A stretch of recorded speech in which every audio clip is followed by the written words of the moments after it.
Petugas BPBD Kota Parepare kini mulai mendata kerusakan rumah akibat tertimbun material longsor di Kelurahan Tirosompe, Kecamatan Bacu Kiki Barat, Kota Parepare, Sulawesi Selatan.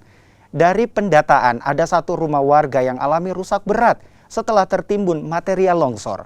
Kerusakan terjadi di bagian kamar tidur. Pihak BPBD pun akan segera menyalurkan bantuan untuk para korban tanah longsor. Longsor ini di wilayah Kelurahan ini ada berapa titik, Pak? Yang untuk sementara yang kita datangi ini, yang kita dari BPBD, baru ada 3.